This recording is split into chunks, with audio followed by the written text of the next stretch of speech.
Hindi ko alam kung anong ginawa mo sa anak ko, pero sobrang laki ng pinagbago niya simula nang dumating ka rito. Hindi na siya ang anak ko na nirerespeto ako. Naging rebelde ako dahil sinasakal mo ako. Hindi mo ako binibigyan ng kalayaan. Hindi mo ako nire-respeto. Papatayin kita ngayong gabi. Isasama kita sa isasahog ko sa mga ulam ko sa karinderya.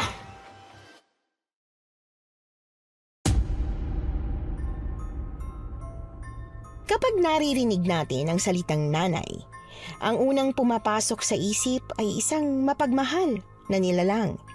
Gagawin nila ang lahat, maibigay lang ang pangangailangan ng anak. Isasakripisyo ang sarili at ipagtatanggol ka sa kahit na anong panganib. Pero hanggang saan nga ba dapat umaabot ang pagmamahal ng isang ina? Hindi ba dapat ito ay walang hanggan? Paano kung ang pagmamahal na yon ay naging nakakasakal na? Ganyan po ang tema ng ating kwento ngayon. Pero bago ang lahat, kung bago ka pa lang dito sa channel, please like, subscribe, and hit the notification bell para updated kayo sa bawat kwentong ilalabas. May bago tayong storya 3 hanggang 4 na beses sa isang linggo. At ngayon, para sa tampok nating kwento.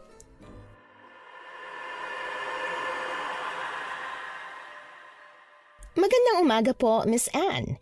Tawagin niyo na lang po ako sa pangalang Bea.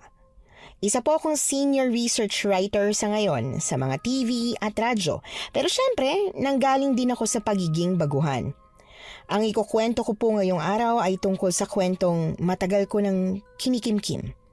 Ilang dekada ang pinalipas ko bago ako nagkaroon ng lakas ng loob na ibahagi ito sa publiko. Ito ang nakakakilabot na kwento ko bilang isang baguhang research writer at sana ay magustuhan niyo po. Bea, sigurado ka bang pupunta ka ron na mag-isa? Pwede naman kitang samahan pero sa susunod na linggo pa tayo makakaalis. Makakahintay naman ang kwento mong yan o kaya naman maghanap ka na lang ng pwedeng gawa ng kwento rito sa malapit. Bakit kailangan mo pang pumunta sa ibang lugar para lang sa isang story report? Sir, gusto ko po kasi talaga yung kakaibang kwento. Alam niyo naman po na simula pa noon talagang gusto ko na yung may halong misteryo. Hindi mo alam ang pinapasok mo, bata. Kung sa umpisa, exciting yan. Sinisiguro ko sa'yo na sa kalagitnaan yan, baka mag-back out ka. Ba't naman po ako magbaback out? Gusto ko nga po to. Nako, bahala ka. Basta kapag nakarating ka ron, humanap ka kaagad ng landline na pwedeng tawagan para matawagan mo ako, ha? Malalagot talaga ako sa tatay mo kapag nalaman niyang hinayaan kitang mag-isa. Uy, takot naman po kayo masyado sa tatay ko, sir. Batikan na po si tatay sa ganitong larangan at sigurado akong magiging proud pa siya kapag nalaman niyang pumunta ako doon ng mag-isa. Sa chismis! Alam mo naman na mahilig akong kumain at gumala kasama ang mga kaibigan ko, di ba po, sir? Sa kakagala namin, nakarinig ako ng chismis tungkol sa lugar na yun. At hindi lang isang beses ako nakarinig, ilang beses na. Kaya naisip ko, maganda kung yun ang isusulat ko para sa special report ko. O siya, sige. Huwag lang sana aswang ang makasalubong mo sa bundok na yun. Naku, mas natatakot pa po ako kung mamamatay tao po palang may-ari ng karinderya kaysa sa aswang, no? Di naman po totoo yun. Hindi mo sigurado, Bea. Heto, may ibibigay pala ako sa'yo. Ano po to? Bato? Ano naman pong gagawin ko rito? Basta, ilagay mo lang yan palagi sa tabi mo. Sa wallet, sa bag, o mas mabuti kung sa bulsa. Mapoproteksyon ng kanya sa lahat ng oras. Mula sa naman po to, sir? Di ba ako tatablan ng bala o kutsilyo nito? Sa tagal ko sa industriyang ito, Bea, natuklasan ko na hindi masamang minsan makinig sa payo ng mga matatanda. Imbis na makipagtalo pa kay Sir Vincent, minabuti ko na lang na sundin ang gusto niya. Kinuha ko ang batong binibigay niya sa akin at saka yun inilagay sa wallet ko para hindi ko makaligtaan. Isa akong baguhang research writer at para maging regular, kailangan kong maglabas ng kwentong tatatak sa mga tao. Dahil sa hilig kong kumain sa labas kasamang mga kaibigan ko, natuklasan ko ang tungkol sa isang karinderya kung saan kadalasan daw ng kumakain sa kanila ay bigla na lang nawawala. Ang sabi, dapat daw iwasan ang karinderyang yon, pero ako, kailangan kong mapuntahan. Hindi rin naman ako naniniwala kasi na may kababalaghan ng karinderya sa pagkawala ng mga tao. Naniniwala ako na may eksplanasyon tungkol doon. Hindi na ako nagpatumpik-tumpik pa. Kaagad na akong bumiyahe patungo sa lugar na yon. Halos 4 na oras din ang binyahe ko hanggang sa makarating ako sa isang stopover. Medyo malayo pa ako sa tinutukoy na lugar kaya naisipan ko na munang huminto sa isang tindahan para makitawag. Hello, Sir Vincent! Oh, Bea. Nakarating ka na ba? Hindi pa po sir eh. Siguro mga 2 oras pa po bago ako makarating. Tumawag lang po ako para ipaalam sa inyo na safe ako. Mabuti naman kung ganon. Basta kapag may pagkakataon ka, tawagan mo lang ako. Opo sir, wag po kayo mag-alala. Tatawag din po ako once na makarating na ako doon. At isa pang bilin, hindi mo kilala ang mga tao dyan kaya mag-iingat ka. Dala mo ba yung batong ipinadala ko sa'yo? Opo, dala ko po. Nagdala na rin po ako ng pepper spray tsaka whistle kung sakali man na may emergency. Siguruhin mo lang. O siya, tinatawag na ako rito. Mag-ingat ka sa biyahe. Pagkababa ng tawag, nagbayad na kaagad ako sa tindahan na narentahan ko ng landline phone. Pagkatapos ay bumili na rin ako ng makakain sa kanila. Ilang saglit lang ay sumakay na ako ng jeep. Pagkasakay ko roon, narinig ko kaagad ang usapan ng 2 pasahero tungkol sa karinderya kung saan madalas daw ay may nawawalang dayo. Pinaalalahanan pa nga nila yung driver ng jeep na iwasan yung karinderya pero tinawanan lang sila nito dahil imposible daw yon.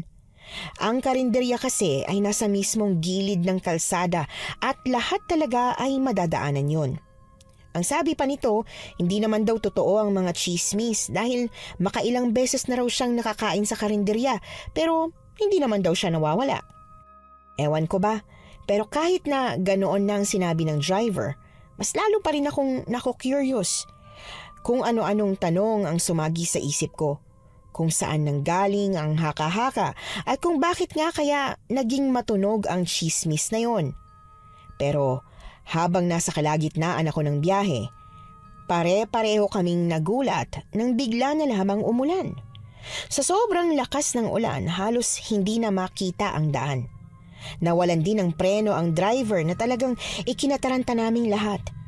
At dahil sa dulas ng daan, tumilapon ang jeep at tumaob sa gilid ng kalsada, padaos-dos sa isang bangin. Ewan ko kung ano ang sumunod na nangyari, basta't ang huling natatandaan ko lang, hindi ako nakalimot na magdasal sa Diyos habang nasa bingit ako ng kamatayan. Ano nang gagawin mo sa babaeng yan? Sinabi ko na sa'yo na pabayaan mo na yan doon at marami nang pwedeng tumulong na iba pero matigas pa rin ang ulo mo at nagpumilit ka. Nay, ako po ang unang nakakita sa kanya kaya ako na po ang tumulong. Kung nakakaimpyerna, ibis na magbubukas na tayo tinulungan mo pa taong yan. Nay, wag po kayong maingay at nagigising na siya. Nasaan ako? Miss, sa wakas nagising ka na. Kamusta ang pakiramdam mo? May masakit pa ba sa'yo? Kasi kung meron, dadalhin kita sa ospital. O bakit? May pera ka ba? Ha, Domeng? Para dalhin niya sa ospital? Rico, ang sakit ng bintit balakang ko. Pero Nay, masakit daw po ang binti niya. Patigil nga! Lumapit sa akin yung matandang babae at saka pinisil ng mariin ang tuhod ko. Nang mapahiyaw ako sa matinding sakit, ni wala siyang naging reaksyon. Isinunod niya pa ang paa ko at binti na pareho ring masakit ng pisilin niya. Hey, gagaling yan! Nabugbog lang yan dahil sa pagkatilapon niya. Kaya nga po kailangan natin siyang dalhin sa ospital. Naku, dagdag gastusin lang yan. Pagpahingahin mo na lang yan dito sa bahay. Pagkatapos, kapag kaya na niyang lumakad, umalis na siya. Nakakaya naman po. Kung ayos lang po sa inyo, may landline phone po ba kayo? Makikitawag na lang po ako para makahingi ng tulong sa boss ko. Wala kaming landline dito, no? Kung gusto mo tumawag doon ka sa kabilang kalsada, may landline doon. Hayaan mo, makikitawag tayo doon bukas ng umaga. Gabi na kasi at sarado na. Saan mo pala ako nakita? Sa huling pagkakatanda ko, tumilapon ako palabas ng isang jeep. Nadisgrasya yung sinasakyan ko. Ganun pala nangyari sa'yo. Hindi ko nakita ang jeep nung nangangaso ko sa gubat kanina. Ikaw lang ang nakita ko. Ang totoo niyan, takaw disgrasya talaga ang daan doon sa parting yun ng kalsada papunta sa amin. Palibhasa kasi hindi pa yun inaayos ng gobyerno. Paano kaya yan? Nasaan na kaya yung mga kasama ko doon? Hayaan mo at siguradong may makakatuntun din sa kanila. Pero sana lang buhay pa sila kapag nangyari yun. Teka, ayos ka lang ba? Kamusta ang pakiramdam mo? Sobrang sakit ng katawan ko. Ang daming masakit pero itong binti ang pinakamasakit sa lahat eh. Nagamot ko na ang mga sugat mo. Kaya lang, mga halamang gamot lang ang meron kami dito eh. Kung gusto mo, ipipilit ko kay nanay na dalhin ka sa ospital. Anak ko, wag na. Mukhang ayos naman na ako. Maraming salamat pala sa tulong ha. Hayaan mo at susuklian ko ang tulong na ginawa mo para sa akin. Pero, ayos lang ba sa nanay mo na dito muna ako magpalipas ng gabi? Ayos lang yun. Wala rin naman siya magagawa dahil nandito ka na.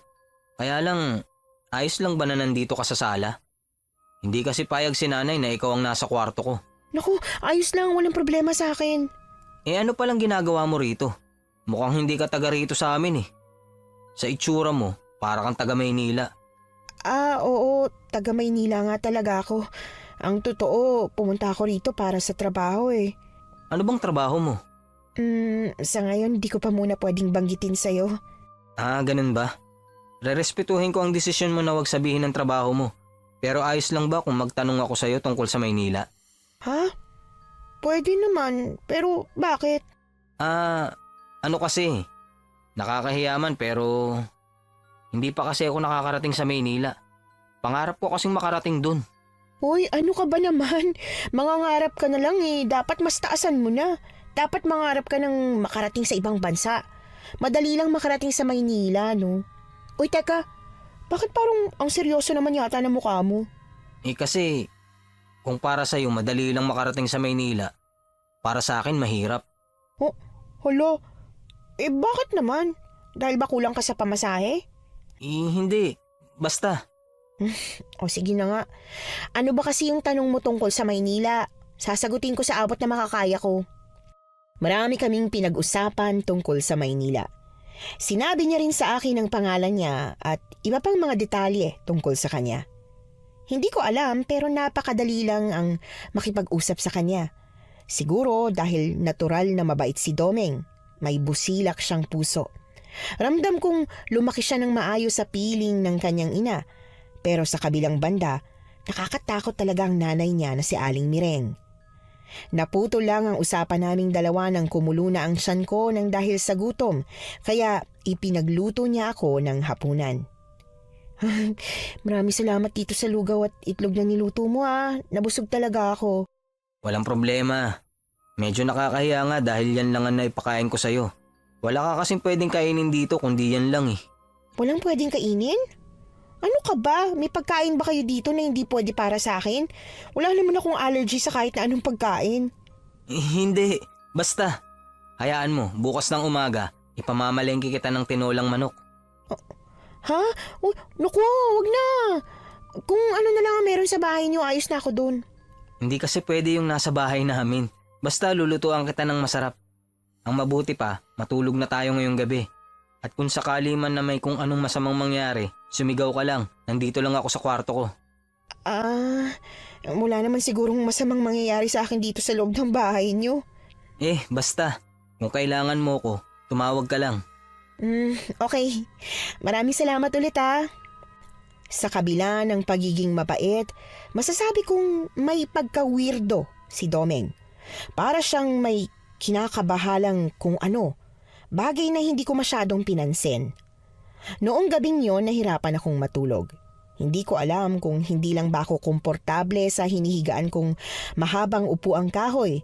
Dahil ba nasa ibang bahay ako o dahil pakiramdam ko may nanonood sa akin. Hindi ako matatakuting tao pero kakaiba talaga ang pakiramdam ko sa bahay nila.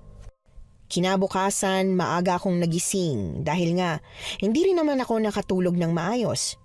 Iniligpit ko ang unan at kumot na ginamit ko. Pagkatapos ay kinatok si Domeng sa kwarto niya para malaman kung gising na ba siya. Pero mukhang hindi pa.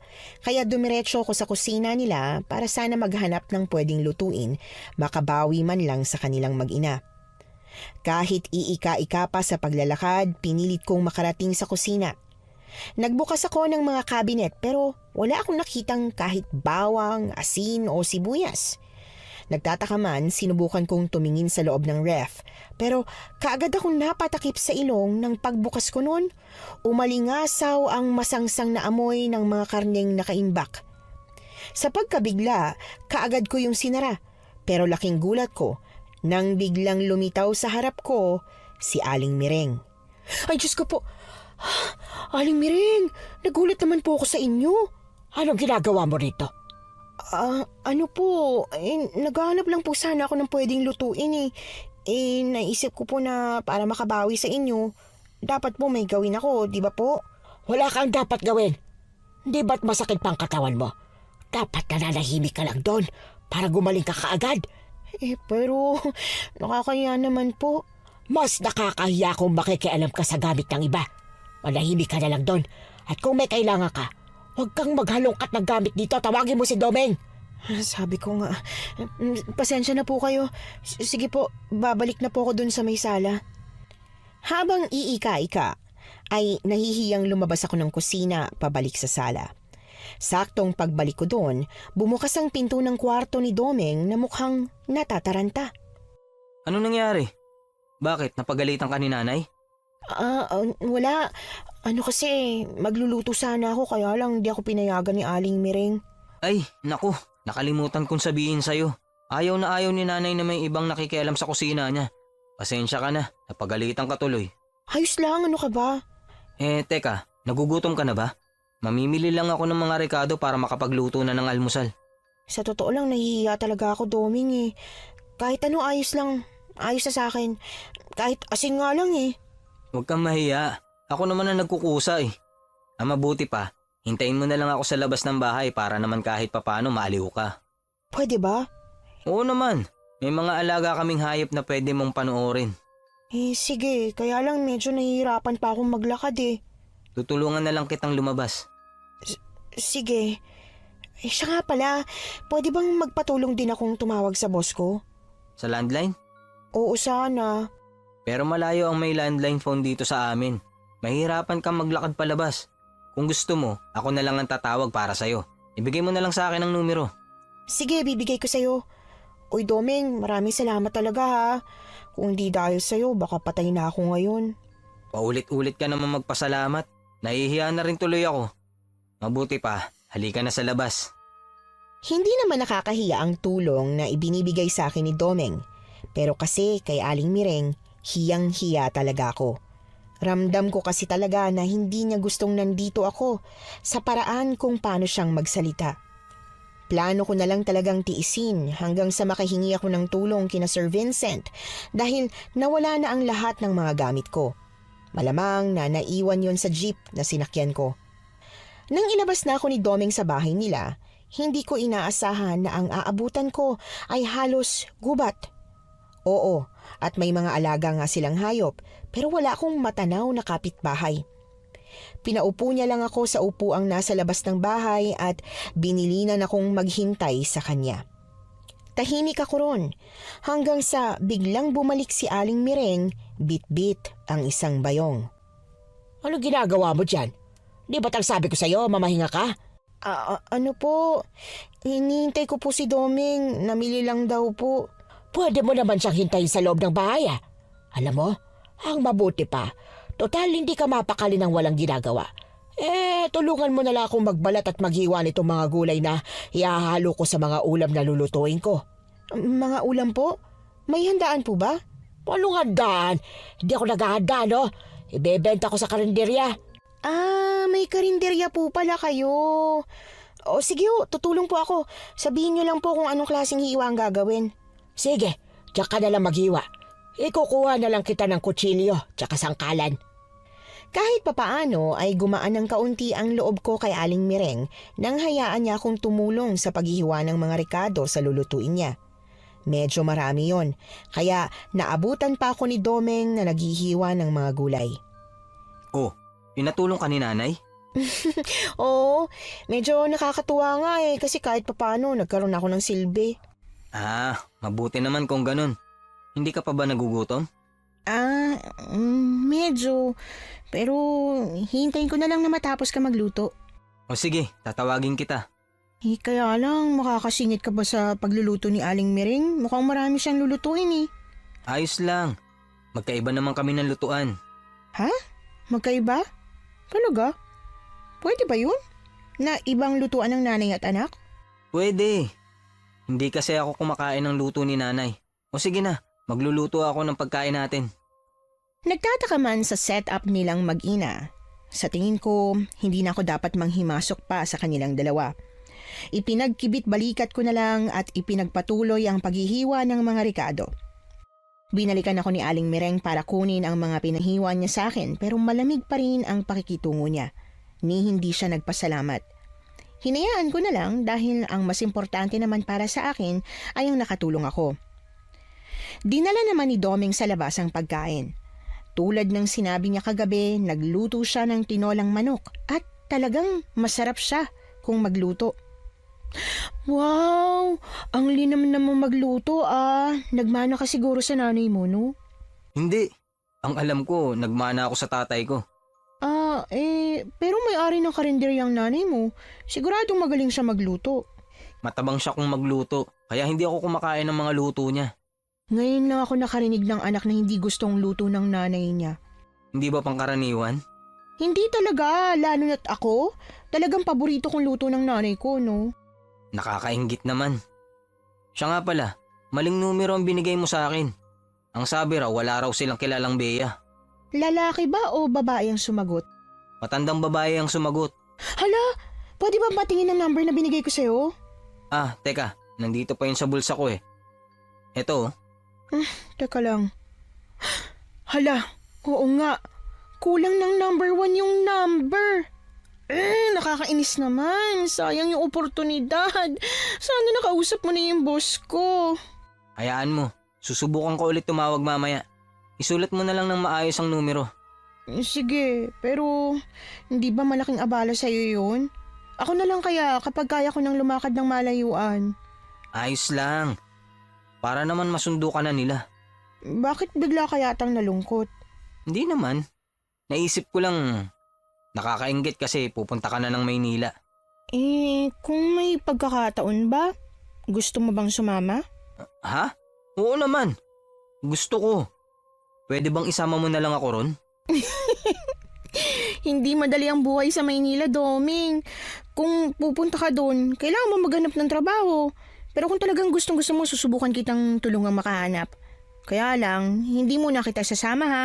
Babalikan na lang kita kapag sigurado may trabaho na. Ayaw naman kitang paasahin. Talaga? Babalikan mo ako? Oo naman, kung talagang gusto mo Gustong gusto ko. Ano nga palang tinapos mo? Para naman mahanapan kita ng disenteng trabaho. Tinapos? Tinapos saan? Sa pag-aaral. Nako, yun lang. Kailangan ba yun? Oo naman, kailangan yun. Teka, huwag mong sabihin na... Hindi pwedeng hindi ko sabihin Hindi ako nakapag-aral. Talaga? As in, no read, no write? Nakakapagsulat at nakakapagbasa naman ako dahil tinuruan ako ng nanay ko pero wala akong diploma. Kahit elementary? Wala talaga. Ibig bang sabihin yan, hindi na talaga ako pwedeng pumunta sa Maynila? Pwede naman, pero kasi baka maging mahirap ang trabaho mo dun Alam mo na, ayoko masaktan ka kasi pangarap mong Maynila. Ayos lang sa akin ang mahirap na trabaho. Basta makarating lang ako sa Maynila. Kakaiba ka talaga, Doming. Hindi ko alam kung bakit gustong-gusto mo sa Maynila, pero... sige na nga, tutulungan na kita. Yun, aasahan ko yan Oo, malaking naitulong mo sa akin kaya gusto ko makabawi kahit papano. Kakaiba ang saya sa mga mata ni Doming. Para siyang isang bata na napagbigyan sa matagal niya ng inaasam-asam na hiling. Kaya alam ko na dapat hindi ko siya biguin. Kung kinakailangang suyurin ko ang Maynila para lang makahanap ako ng trabahong pwedeng tumanggap sa kanya, gagawin ko. Yon ang itinatak ko sa utak ko. Pagkatapos namin kumain, naglinis na siya ng buong bahay. Nalaman kong wala siyang trabaho bukod sa tinutulungan niya ang nanay niya sa lahat ng gawaing bahay at pati na rin sa karinderya. Bandang 12:00 ng tanghali, nagpaalam na siyang aalis para tulungan ang nanay niya kaya naiwan ako sa bahay. Wala akong ibang nagawa kundi ang matulog ng matulog sa maghapon kaya kinagabihan, gising na gising ako. Kamusta ka naman dito sa bahay, Bea? Ayos ka lang ba? Ang totoo niyan, hindi talaga ako sanay na palagi lang nakakulong sa loob ng bahay. Kaya nahihirapan ako. Kaya nga kailangan mo talagang magpahinga. Pero bukas, kung sakali mang ayos ng binti mo, pwede kang sumama sa amin sa karinderya. Kahit hindi ka tumulong, sumama ka lang. Talaga? Uy naku, gusto ko yan. Pero, kakayanin ko ba maglakad papunta doon? Sa likod lang naman ng bahay namin ang karinderya. Ha? Paano sa likod? Malalaman mo rin bukas. Siya nga pala, bumili na ako ng hapunan natin. Tara na, kain na tayo. Bumili? Mabutit hindi nagtampo si Aling Mireng dahil sa iba ka bumili ng ulam. Wala naman ang natitira sa ulam niya. Madalas talagang walang natitira sa benta niyang ulam. Wow, malakas palang karinderya niyo, no? Hindi rin. Mahina nga eh.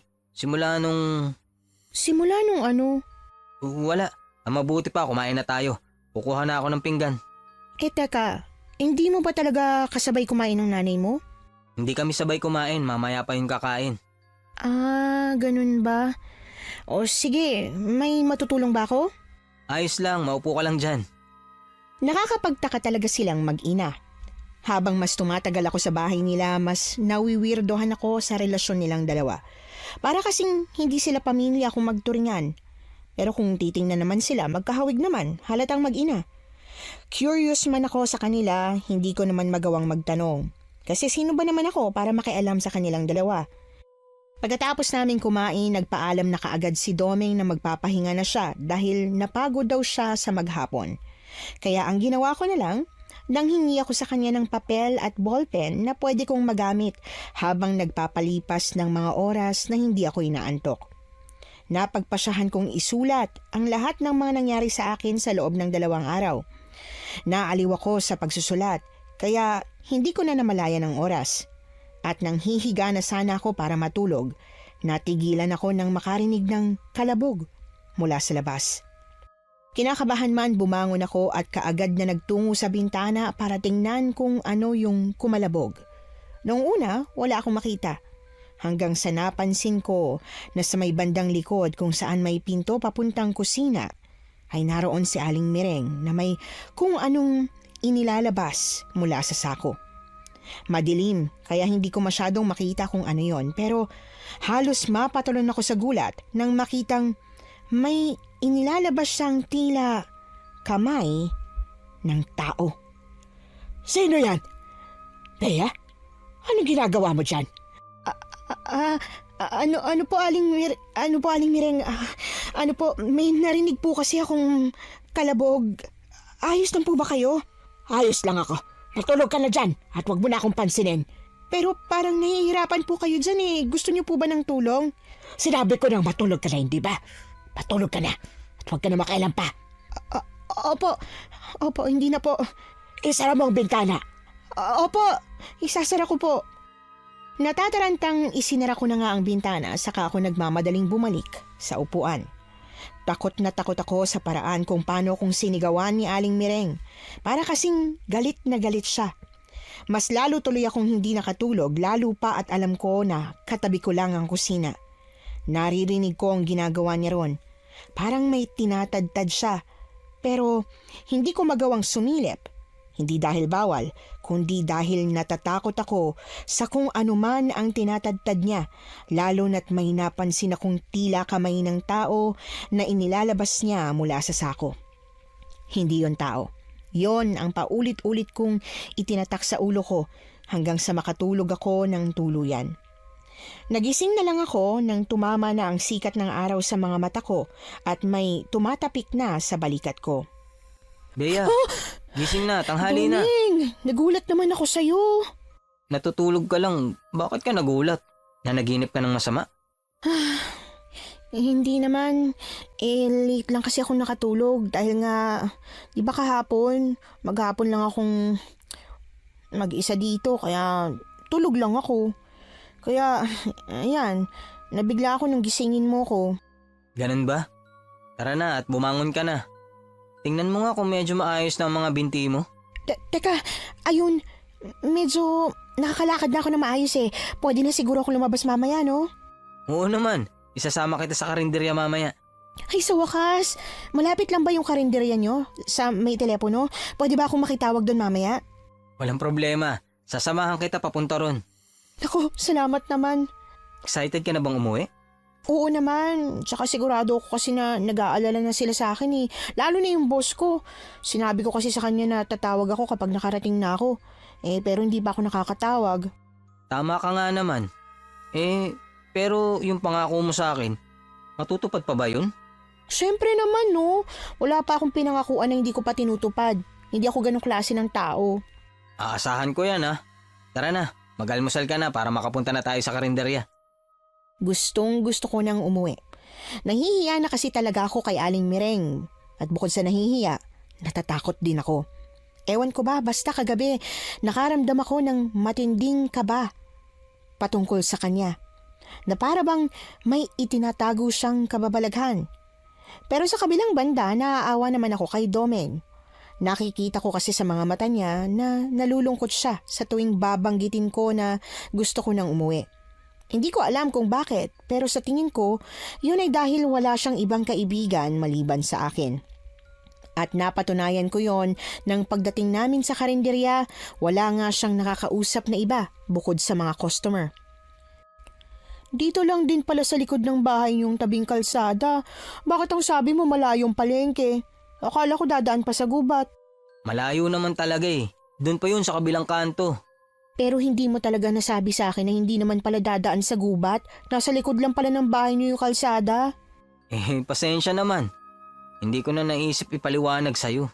Siya nga pala, napansin ko na halos lahat ng mga kumakain dito sa inyo. Parang hindi mo kilala. Wala ka bang kaibigan man lang na kumakain dito? Wala akong kaibigan. Ha? Uy nako, imposible naman yan. Wala naman sigurong tao na walang kaibigan. Ano ba yung kaibigan? Seryoso? Hindi mo alam ang ibig sabihin ng kaibigan? Oo, ano ba kasi yun? Yung kaibigan, yung nakakausap, o kaya naman nakakabiruan mo. Tsaka yung komportable ka kapag kasama mo, mga ganun. Ibig sabihin kaibigan kita? Ha? Kung komportable kang kausap ako, oo, syempre magkaibigan na tayo. Kung yung kausap ko, may mga nakakausap ako sa palengke at saka sa may tricyclean. Pati na rin sa mga kalapit na tindahan. Marami akong nakakausap. Pero wala ka bang nakakausap palagi? Yung nakakasama mo sa gala o kaya trip sa buhay? Trip? Ano yun? Naawa tuloy ako sa'yo. Dapat magkaroon ka ng kaibigan. Ang kaibigan yung nakakasama mo sa mga gusto mong gawin sa buhay. Yung kasama mong tumawa, kasama mo sa malulungkot na araw, tsaka kung ano-ano pa. Parang ang saya magkaroon ng ganun.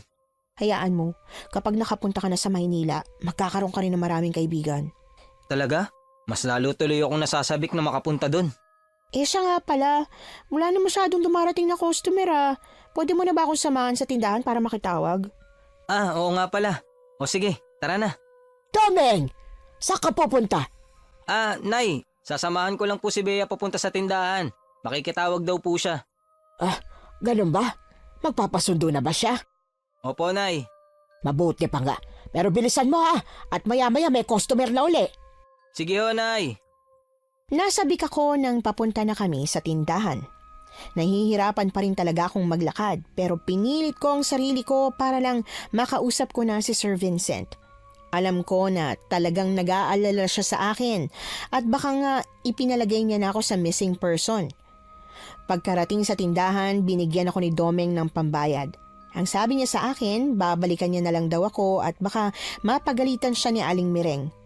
Pumayag na rin ako dahil nga gusto ko ring makausap ng pribado si Sir Vincent. Hello? Sino to? Sir Vincent, ako po to. Bea? Naku po, Diyos ko. Ang tagal kong hinintay ang tawag mo. Alam mo bang pinalista na kita sa missing person? Hindi mo pa ba napapanood sa TV? Ay hindi po sir, wala po kasing TV tong napuntahan ko eh. Ano ba kasing nangyari sa'yo, ha? Bakit ngayon ka lang tumawag? Naaksidente ho ako, sir. Sa sobrang lakas ng ulan, tumilapon yung sinasakyan kong jeep. Ako, mabuti na lang po at may mabuting tao na tumulong sa akin. Kaya lang walang-wala po akong pera para makauwi. Nawala po kasi lahat ng mga gamit ko. Nako, nasaan ka ba? Ipasusundo kita. Teka lang po. Hindi ko po kasi talaga alam kung nasan ako. Napilayan po ako at nahirapan po akong lumabas. Ngayong araw lang po ako nakalabas O siya, sige. Magtanong-tanong ka kung nasaan ka. Teka lang ho, Ale. Pwede po bang malaman kung anong address po dito? Tinanong ko ang tindera na nagbabantay sa tindahan. Sinagot niya rin naman kaagad ako na sinabi ko rin kay Sir Vincent. Ano? Nandiyan ka na pala sa location na pupuntahan mo Ha? Hala, oo nga po no. Hindi ko napansin.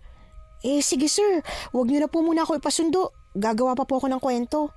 Ano? Nadisgrasya ka na't lahat? Yung kwento pa rin ang gusto mo? Bea, ipasusundo na kita.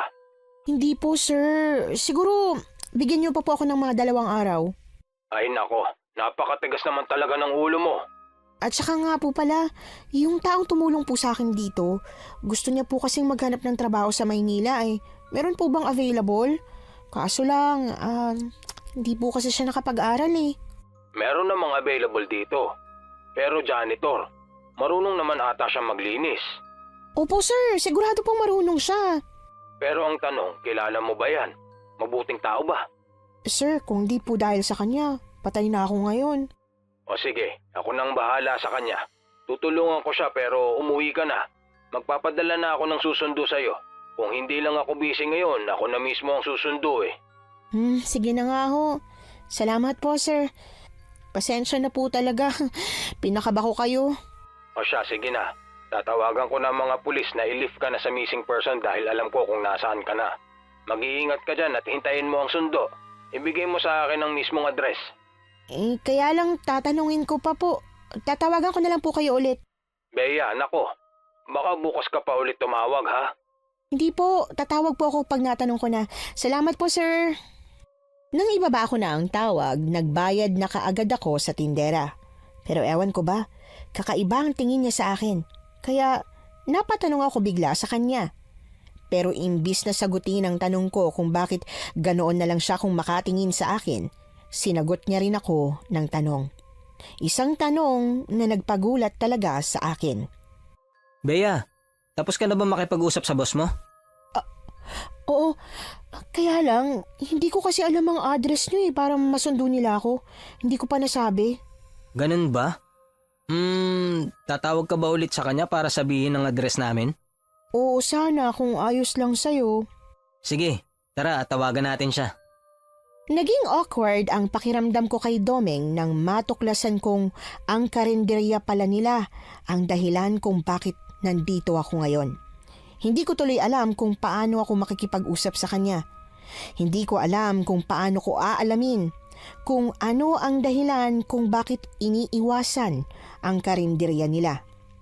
Pumasok kasi lahat sa isip ko yung mga nangyari nitong nakalipas na araw.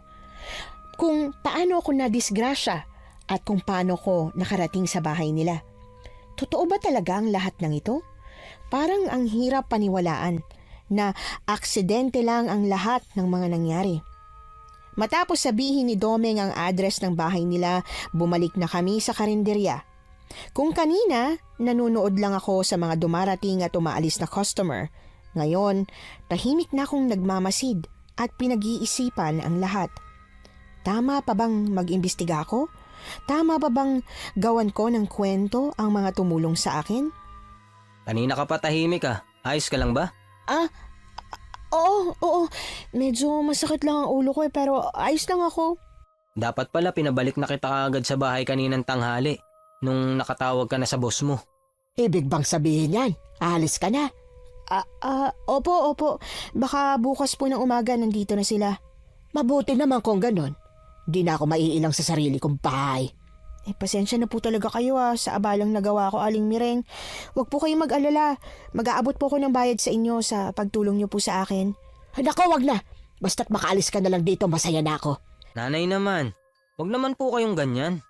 Doming, Naiintindihan ko naman si Aling Miring eh. Di nga naman talaga komportable na may ibang tao sa bahay. Ngayon lang naman nangyari to. Hindi naman palaging may tao sa bahay. At hindi na mauulit-ulit, Domeng. Mauna na ako. Marami pa akong gagawin. Domeng, alam mo, parang hindi natutulog si Aling Miring. Hindi ba nakakasama sa kanya na halos hindi siya nagpapahinga? Nung isang gabi kasi, naabutan ko siyang may bit-bit na sako at naglalabas siya ng mga... Anong nakita mong ginagawa ni nanay? May hinihila siyang sako tapos kumuha siya ng parang karne yata yun o kahoy. Hindi ako sigurado kasi malayo eh. Tsaka sa gabi, naririnig kong nagtatadtad siya. Parang hindi kasi natutulog ang nanay mo. Karne nga siguro ng baboy ang nakita mo. At oo, sa gabi rin yun inaasikaso bago siya matulog. Hindi mo lang siguro napapansin na natutulog din siya. Pero bakit sa gabi? Dahil sa gabi lang siya may oras.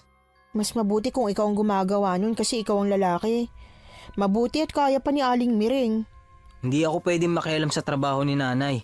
Di ba nga sabi ko sa'yo, walang pwedeng makialam sa kusina niya. Kasama ako ron. Oh, ganun ba? Grabe pala sa pagiging strict ang nanay mo, no? Oo, strikta talaga siya.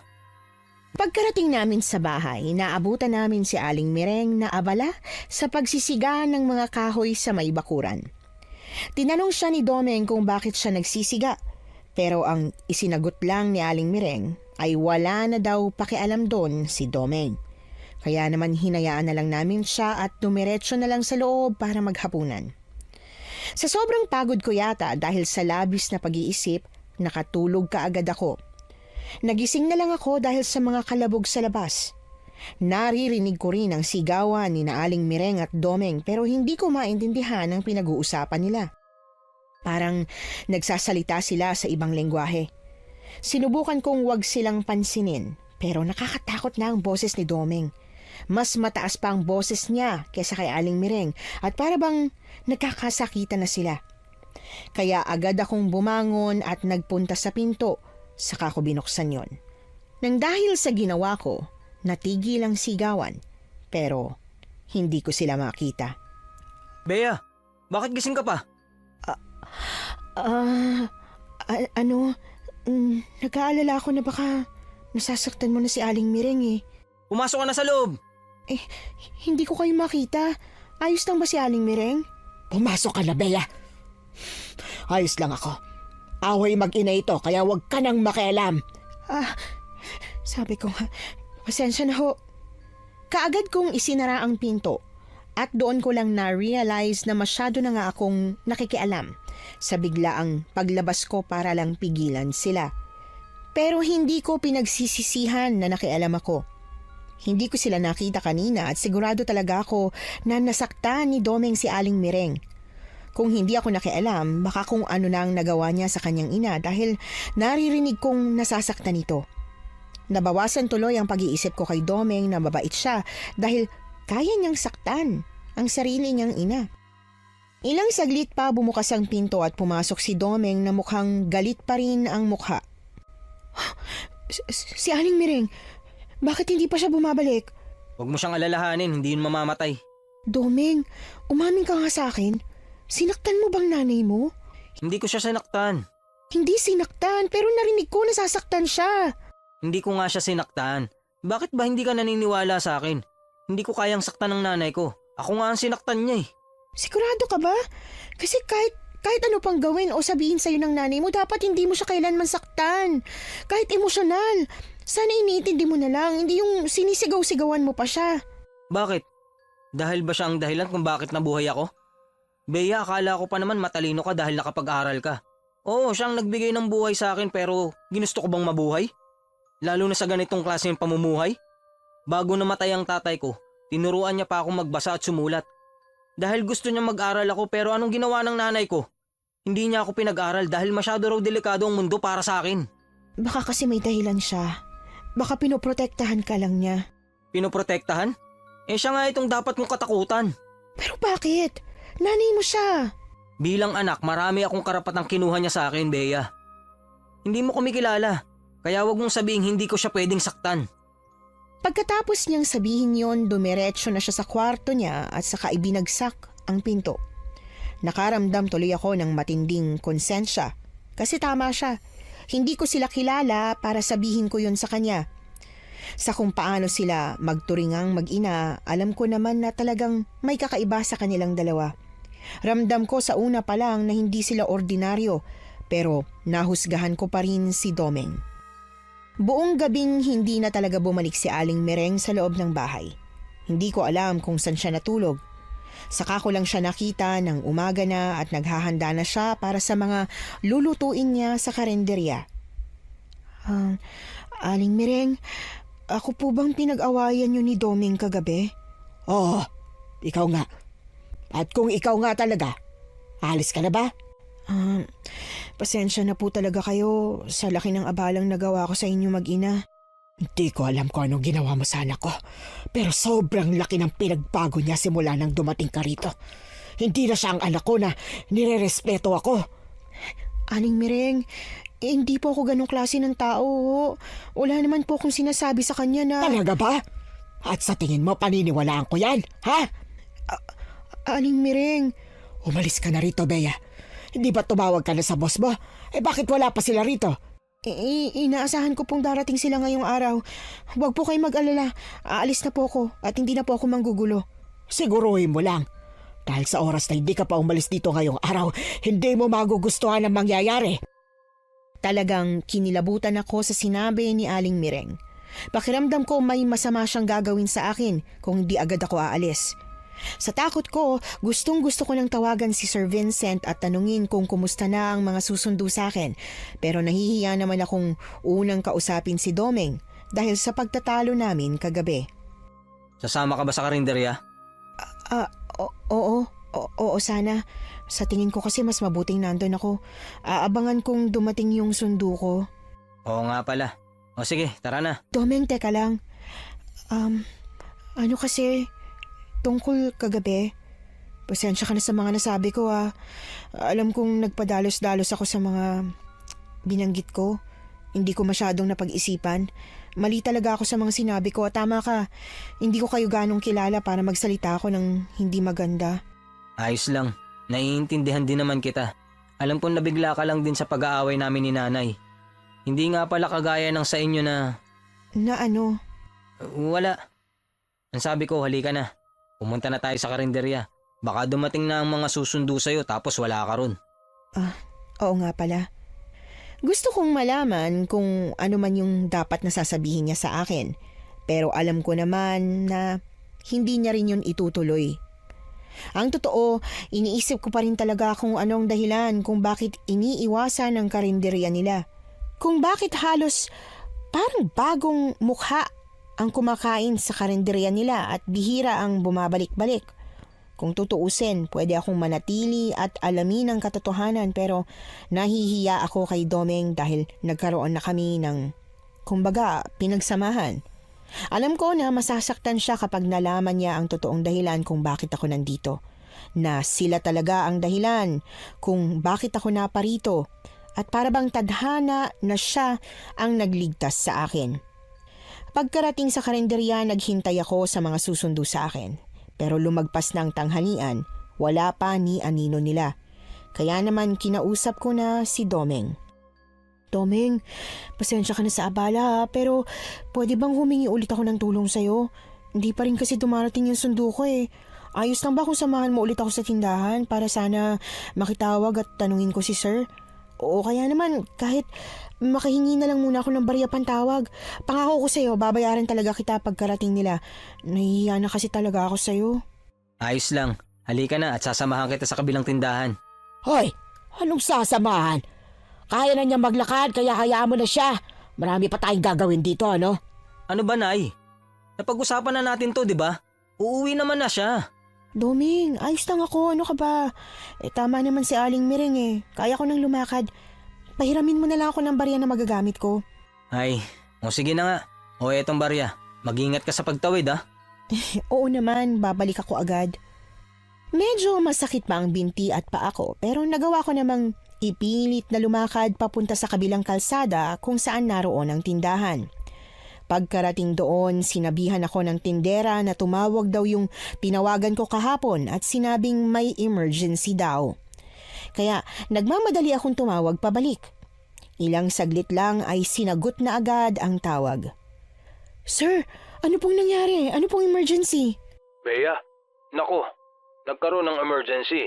Nasiraan ng sasakyan yung pinapunta ko sa'yo. Ano po? Diyos ko, kumusta naman daw po sila? Ayos lang silang dalawa. Nakatawag pa nga sa akin kanina pero mukhang matatagalan daw ang pag-ayos ng kotse. Kung ayos lang, baka gabi o bukas ng umaga sila makarating dyan. Di ba, kailangan mo rin naman tingnan yung karinderya? Sir... O bakit? Huwag kang mag-alala at susunduin ka nila kahit anong mangyari. Sir, gusto ko na po talagang umuwi. Wala tayong magagawa, Bea. Kailangan mo silang hintayin. Malapit na sila dyan eh. Pinapaayos lang ang kotse. Pwede po bang sunduin na nila ako, sir? Pwede po ba ngayon na? Kahit sira po yung kotse nila, mag-commute na lang po. Sir... Ano bang nangyayari? Kahapon lang sabi mo maayos ka. Bakit ngayon nagkakaganyan ka? Basta po, kapag nakauwi na po ako, ikukwento ko. Basta po pasundo na po sana ako rito, sir. O siya, sige. Kapag tumawag sila ulit, sasabihin kong dumiretso agad dyan sa'yo. Kahit gabi po, ayos lang. Sige, kahit gabi papupuntahin ko sila. Gusto ko nang umiyak sa mga nangyayari. Pakiramdam ko, pinagsakloban ako ng langit at lupa. Pakiramdam ko, hindi natatapos ang kamalasan ko. Hindi naman ako sinasaktan nila Domeng at Aling Mireng, pero may kung anong nag-uudyok sa akin na umalis na. Parang may bumubulong na kung hindi pa ako aalis, may mangyayaring masama. Pero sa kinamalas-malasan nga naman, bakit parang ayaw pa rin akong paalisin? Pagkabalik ko sa karinderya, naabutan ko si Domeng na nag-aabang sa akin. Halata ang pag-aalala sa kanyang mga mata. Natagalan ka yata.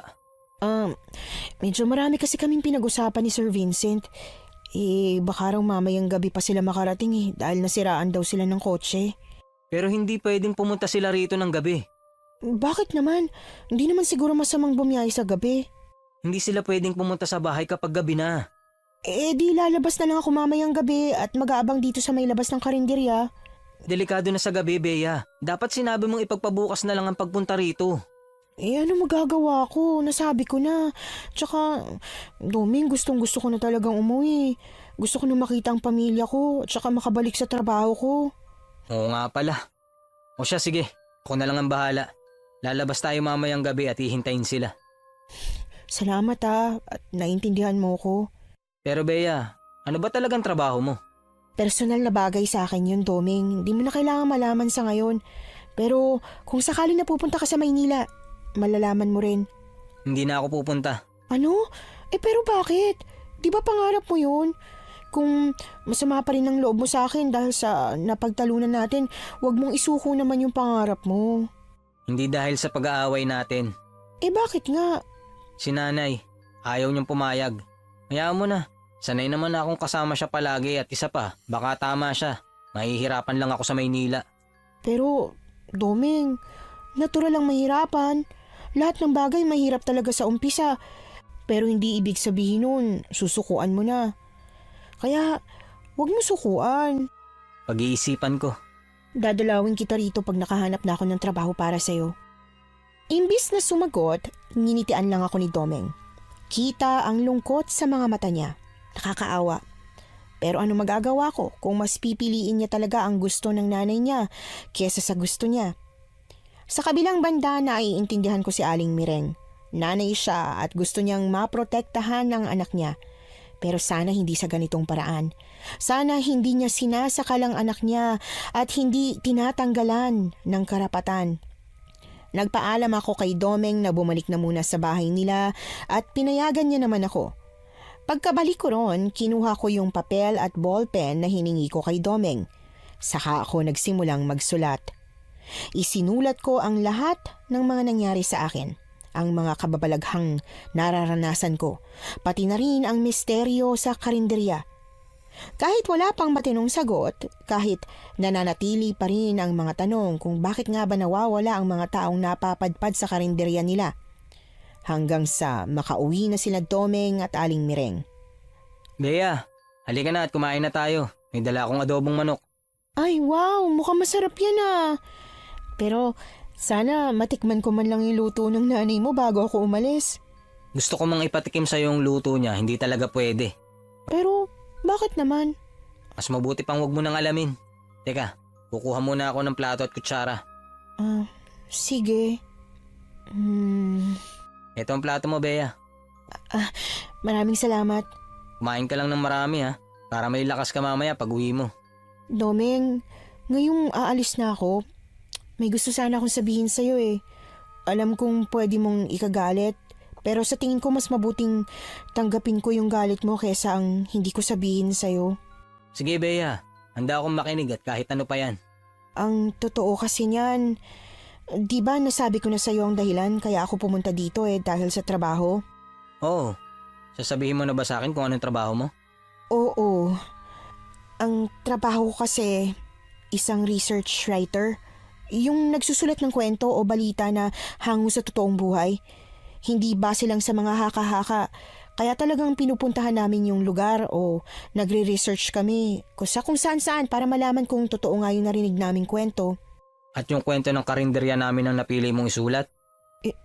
Ibig sabihin, alam mong usap-usapan tungkol sa inyo? Oo, alam ko. At marami ng kagaya mo ang sumubok ibalita ang karinderya namin. Pero lahat sila walang napatunayan. Kaya nga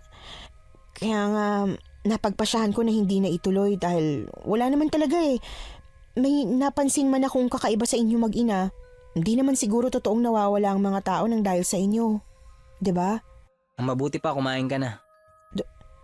Domeng, bakit mo binabago ang usapan? Bea, may mga tanong na minsan mas mabuting hindi na natin malaman. Ibig sabihin, totoo nga? Imbis na sagutin ako, minadali na lang ni Domeng ang pagkain. Sa totoo lang, gustong-gusto ko talaga siyang pilitin pero iniisip ko kasi kung paano niya nasisigawan si Aling Mireng noong isang gabi. Natatakot ako na baka magalit din siya sa akin at humantong kami sa ganoon kaya nanahimik na lang ako. Nang matapos na kaming kumain, tahimik niyang iniligpit ang mga pinagkainan namin. Bagay na talagang ikinabahala ko lalo na at dumiretso na siya sa kwarto niya pagkagaling sa kusina. Ayokong mag-demand pero ang sabi niya kasi sa akin, sasamahan niya akong maghintay sa labas ng karinderya nila. Kaya lang, nag-umpisa ng lumalim ang gabi pero hindi pa rin siya lumalabas ng kwarto. Gusto ko siyang katukin pero nahihiya ako. Hanggang sa hindi ko na natiis. Tumayo na ako at kinuha ang papel na pinagsulatan ko ng lahat ng mga nangyari sa akin dito. Pagkasuksok ko ng papel sa bulsa, akmang lalabas na sana ako nang may marinig akong impit na sigaw mula sa labas. Nakaramdam ako ng matinding kaba. Kaya, imbis na lumabas na kaagad, patagong sumilip na muna ako ng bintana. At talagang nanginginig ang buong katawan ko nang makita ko si Aling Mireng na may hinihilang babae.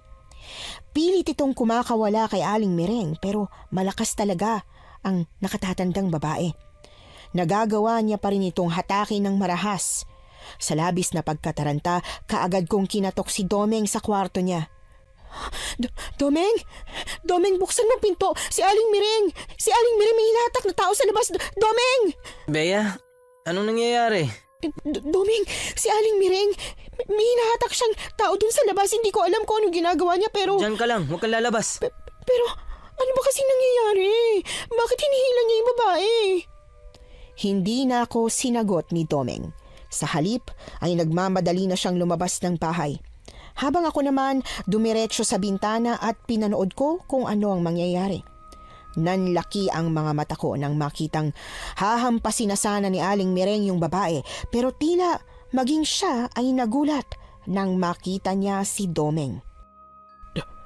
Domeng, anong ginagawa mo rito? Bakit gising ka pa?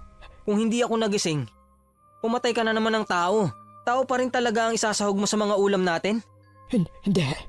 Domeng, ano ba kasing nangyayari sa'yo? Matagal naman ang tao ang sinasahog ko sa mga ulam natin Nay, hindi na po kayo naawa. Ilang beses na akong nakiusap na itigil nyo na po. Itigil nyo na. Hindi ko pwedeng itigil ito. Dahil kung titigil ako, Ikaw ang mapapahamak. At paano ako ang mapapahamak? Ikaw ang may gusto niyan. Ikaw ang gumagawa. Kaya bakit akong idadahilan mo? Dahil kung titigil ako, magiging aswang ka. Hindi totoo yan. Kay tatay ako nagmana. Hindi ako aswang tulad mo. At sinong may sabing nagmana ka sa tatay mo, ha? Pwede kang maging isang aswang sa oras na tumigil ako sa ginagawa ko. At sa paanong paraan? Hindi nakasagot si Aling Mireng. Halatang dahilan lang talaga niya ang lahat para gawin ang karumaldumal na pagpatay ng mga tao. Halos masuka ako sa lahat ng mga nalaman ko. Kaya pala, hindi ako pinapakain ni Domeng ng mga lutong ulam ng nanay niya. Kaya pala ilag siya sa kanya. At kaya pala galit ang nanay niya na nandito ako dahil ayaw niya pala sa tao. Sa totoo lang, gustong-gusto ko nang lumabas. Gusto ko nang tumakas. Pero halos hindi na ako makagalaw dahil sa labis na panghihina ng aking mga tuhod. Hindi ka makasagot, di ba? Dahil wala naman talagang totoong dahilan. Pinoprotektahan lang kita, Domeng. Alam mo, dati ka namang nakikinig sa akin eh. Dati ka namang walang pakialam, pero simula nang makasalamuha ka ng mga tao, naging ganyan ka na.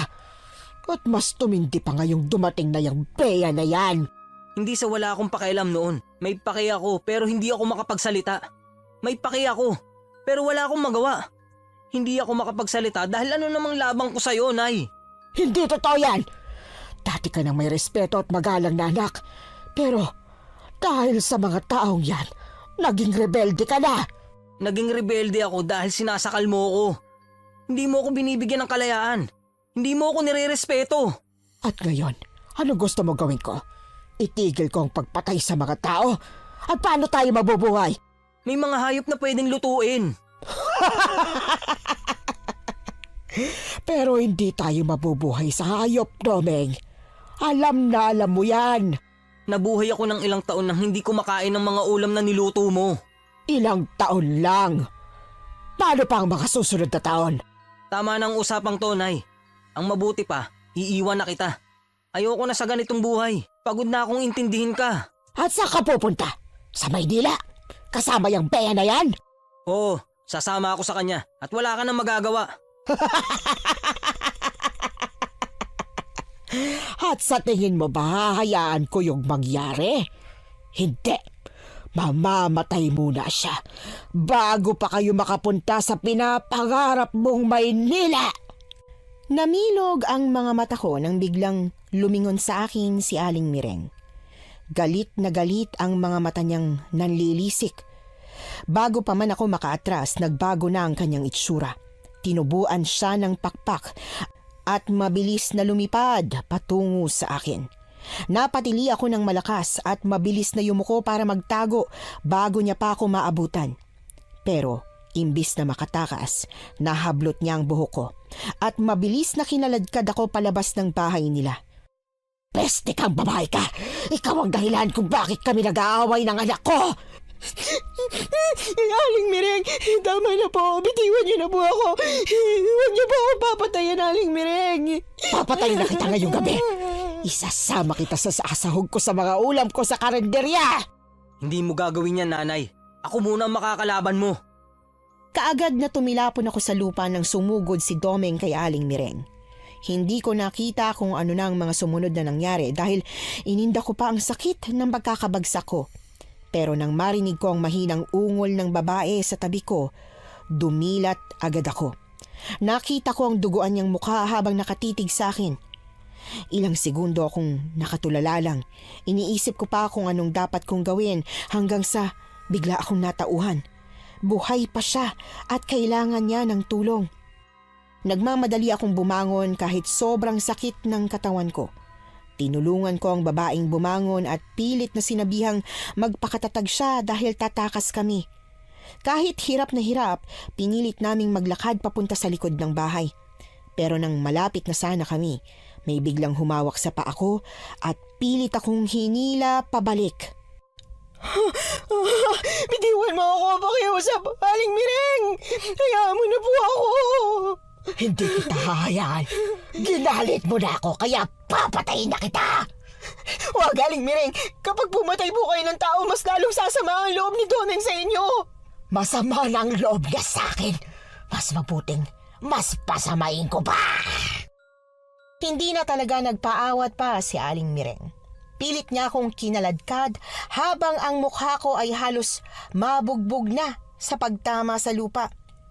Umiyak na ako at nang ihinto niya ang pagkaladkad niya sa akin, pinihit niya ako paharap. Doon bumungad sa akin ang nakakahilakbot niyang mukha. Mas matanda kaysa sa mukha niya bilang tao. Tila naaagnas pa ang balat niya. Ang tagal kong nagtiis, Bea. Ilang araw kang nandito at gustong-gusto na kitang kainin. Pero dahil nirespeto ko ang anak ko, hinayaan kita. Ngayong dinumihan mo ang isip niya, wala na akong pakialam pa. Wag po! Wag po, Aling Mireng! Wag! Inangat niya ang kamay niya. Pagkatapos ay tumubo ang mahahaba niyang mga kuko. At nang ididikit niya na sana sa dibdib ko, hindi niya maituloy. Alang, bakit ganito? Bakit parang bakal ang dibdib mo? Hindi ko matusok. May anting-anting ka? Hindi ko alam. Kaagad ko siyang tinulak palayo at mabilis akong bumangon para tumakbo. Pero dahil sa sobrang dami kong sugat, nadapa lang din ako at nahirapang tumayo. Nang pilit pa sana akong babangon, nakita ko si Domeng na hinaharang si Aling Mireng. Opo, Nay. May anting-anting si Bea at ako ang naglagay nun sa kanya, kaya hindi mo siya masasaktan. At paano ka naman nagkaroon ng anting-anting, Aber? Hindi nyo na kailangang malaman. Paalisin nyo na lang po kami ng matiwasay kung ayaw nyo pong tayo ang magiging magkaaway. Hindi pa ba kaaway ang tingin mo sa akin ngayon, Domeng? Tama na po, Nay. Hayaan nyo na po kaming umalis. Agad lumapit sa akin si Domeng at saka ako tinulungang tumayo. Hinawakan niya ang braso ko at inilagay sa balikat niya. Halika na, Bea. Bumalik na tayo sa inyo. Huminto ka, Domeng! Kapag umalis ka, hindi kita mapapatawad! Pasensya na ho kayo, Nay. Pero hindi ko na kayang mabuhay lang sa tabi nyo habang buhay. Binabalaan kita, Domeng! Pero hindi na nagsalita pa si Domeng. Dire-diretso na kaming naglakad papunta sa gate na nasa likod ng bahay nila. Buong akala ko ay hahayaan na kami ni Aling Mireng pero nagulat ako nang may humawak sa balikat ni Domeng at hinatak siya palayo. Sa gulat ko napalingon ako at nakita si Aling Mireng. Walang kasing tindiyang galit sa mga mata niya. Halo-halong emosyon ang naroon. Puot, galit, kalungkutan at pagkamuhi. At sa isang kisap mata nabigla ako nang kapain niya ang bulsa ng suot kong shorts at hinatak ang nakapaloob doon. Yung itim na batong pinadala sa akin ni Sir Vincent. Umusok ang mga kamay niya. Unti-unting nalalapnos yon pero wala na siyang pakialam. Hinagis niya ang bato at akmasa nang sasaksakin ako sa puso pero nasagi ko ang kamay niya kaya sa tiyan yon napunta. Napasinghap ako sa matinding sakit. Bumaba ang tingin ko sa tiyan ko at nakita kung paano unti-unting sumisirit ang dugo. Bea! Wala nang sisira sa ulo mo, Domeng. Papatayin ko na siya. Pagkahatak ni Aling Mireng sa kamay niya, napaluhod ako sa lupa. Umagos ang dugo sa tiyan ko na agad kong tinakpan. Pilit kong pinipigilan ang pagtagas pero hindi ko magawa. Hanggang sa nanghina na ang katawan ko at bumagsak na ako sa lupa. Habang naghihingalo ako at pilit sinusubukang manatiling gising, nakita ko kung paano nilabanan ni Domeng si Aling Mireng. Galit na galit siya. Pinakita niya kung ano ang tunay niyang nararamdaman. At nang unti-unti nang nanlalabo ang mga mata ko, nasaksihan ko kung paano nagbagong anyo si Domeng. Isa na rin siyang aswang. Huli na nang napabagsak na niya sa lupa ang nanay niya at bumukas bigla ang gate. Narinig ko ang boses ng mga katrabaho kong sumundo sa akin, kasunod ng sirena ng pulis. Bea! Bea! Gising ka na ba? Sir? Gising na siya! Nurse! Tawagin niyo ang doktor! Gising na ang inaanak ko! Bilisan niyo! Sir? Anak, huwag ka na muna magsalita. Mahina ka pa. Tatawagin muna natin ang doktor. Ngayon ko lang po kayo narinig na tinawag akong anak. Nako, ikaw talagang bata ka. Malilintikan ako sa tatay mo dahil sa nangyari sa'yo. Diyos ko, muntik ka na mamatay. Si Doming po. Naisip mo pa talaga ang ibang tao? Huwag mo munang intindihin ng taong yon. Isipin mo muna ang sarili mo. Pero siya po ang nagligtas sa akin. Nagligtas? Pinatay niya ang sarili niyang nanay. Nasaan na po siya? Malamang nasa kulungan. Sir, tulungan niyo po siyang makalabas. At bakit ko tutulungan makalabas ang isang mamamatay tao? At ang sarili niya pang ina? Dahil ang tunay na mamamatay tao ay yung nanay niya. Ano ka ma? At paano nangyari yon? Basta po, sabihin niyo po sa mga pulis, sa kusina niya, may tinatago si Aling Mereng sa kusina niya. Saktong pagkasabi ko noon, dumating na ang doktor na titingin sa akin. Nalaman kong ilang araw na pala akong hindi gumigising dahil sa tindi ng nangyari sa akin. Marami akong sugat sa katawan dahil nga sa pagkakakaladkad sa akin. Malalim din ang sugat ko sa tiyan at maraming dugo ang nawala. Inakala nila na hindi na ako magigising. Nag-alala na ang tatay at nanay ko pero hindi sila makabalik agad sa Pilipinas kaya si Sir Vincent na ninong ko rin ang nagbantay sa akin. Tinanong ko rin kung anong nangyari doon sa babaeng muntik ng patay ni Aling Mereng pero wala raw balita. Buong akala ko babaliwalain ni Sir Vincent ang sinabi ko tungkol sa kusina ni Aling Mereng. Pero sa sumunod na araw, bumalik siya na may isang nakakatakot na balita. Paano mo nalaman ang tungkol sa kusina ni Aling Mereng? Ano pong nakita nila sa loob ng kusina niya? Nakakadiri, Bea. Sumama ako sa mga pulis para matingnan yung mismong kusina pero hindi ko kinaya. Lumabas kaagad ako. Sir, sabihin niyo na po sa akin. Ay, yung ref niya, puno ng laman loob ng tao. At sa sahig, may mga secret door papunta sa pinaglulutuan niya ng mga ulam na binibenta sa karinderya. Nakakasulasok ang amoy roon, Bea. Nakakadiri. Nakita mo ba yan? Hindi po, sir. Pero naririnig ko pag nagtatadtad siya ng mga karne. Naririnig ko kapag nagluluto siya pero wala akong nakikita sa kusina niya. Kaya sigurado ako na nasa ilalim niya ng bahay. Diyos ko, Bea. Paano mo kinaya yung mga araw na nakatira ka doon? Dahil hindi ko naman po alam eh. Mabait si Domeng at hindi niya pinaramdam sa akin na may panganib sa paligid. Ni wala siyang binabanggit sa akin. Pero siguradong may nararamdaman ka ng kakaiba kahit wala siyang sinasabi. Meron nga. Hindi ko lang inintindi. Lalo na po nung nalaman kong sila pala yung karinderyang hinahanap ko. Tungkol pala doon, nakita ko yung papel na sinulatan mo. Nabasa ko rin. Bea, magandang kwento ang karanasan mo sa bahay ng mag-inang may-ari ng karinderyang yon. Ano kaya kung ipasa mo ang kwento nito? Sir, hindi ko pa po alam kung ipapasa ko ba ang kwentong to. Pero bakit? Magandang kwento ito, Bea. Di ba ito ang gusto mo? Yung kwentong misteryoso at may kababalaghan. Isa pa, ikaw mismo ang naka-experience. Opo, pero ayokong pagkakitaan ng kwento ni Domeng. Pero bakit naman? Dahil kahit papano, naging kaibigan ko siya. Kahit sa huli, napatay niya ang nanay niya, naging malapit pa rin siya sa akin, sir. Sobrang bait na tao ni Domeng. Kinontrol siya ng nanay niya simula pa nung bata siya. Hindi siya binigyan ng kalayaan na makapag-aral.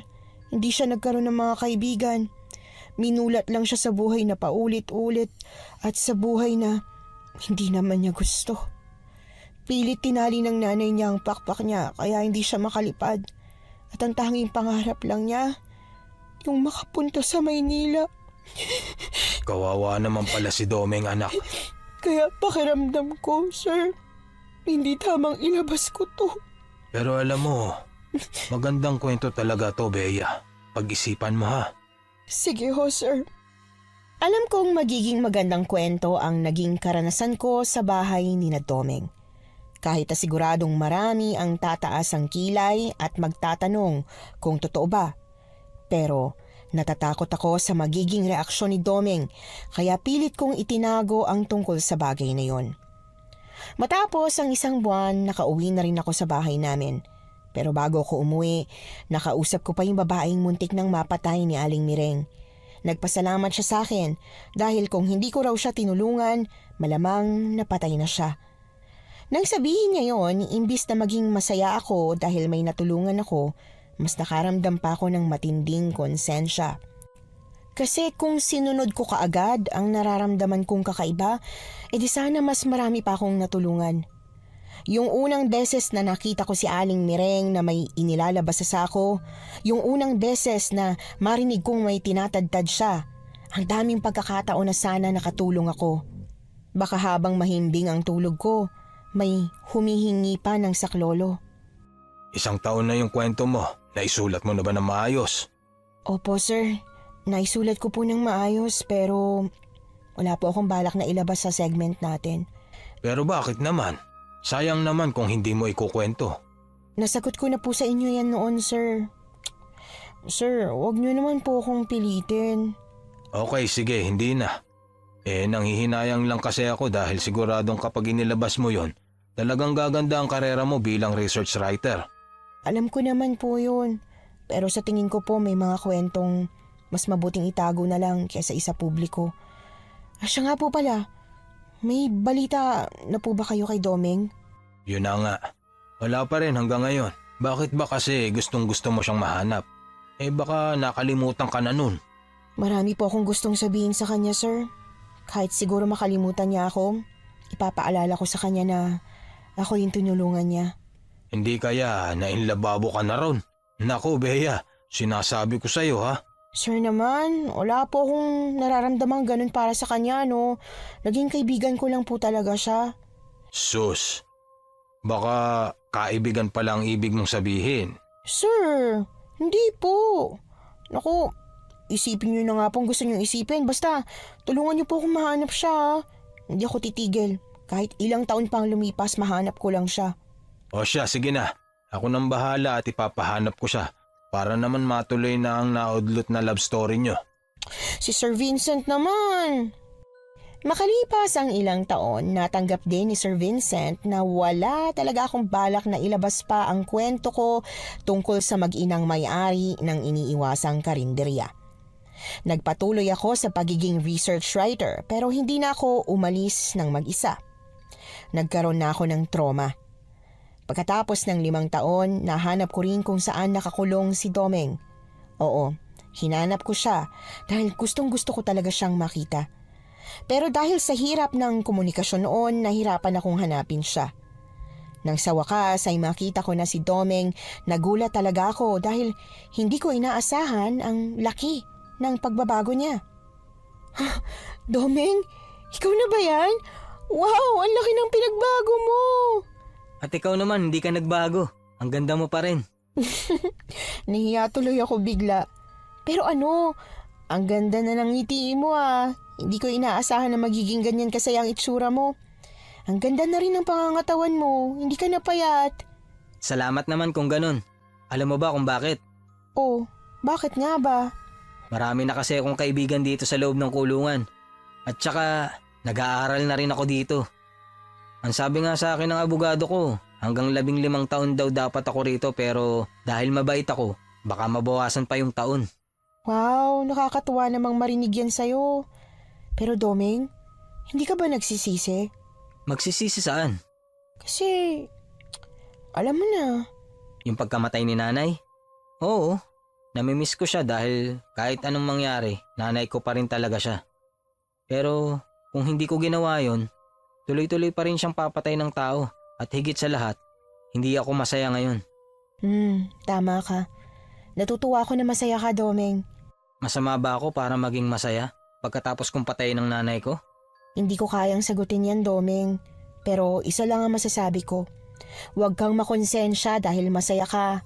Karapatan mo yan na inalis sa'yo ng nanay mo noon. Mabuti na lang talaga at nahanap mo ako rito. Matagal na kitang gustong pasalamatan. Sobrang laking pasasalamat ko sa'yo. Bakit ka naman nagpapasalamat?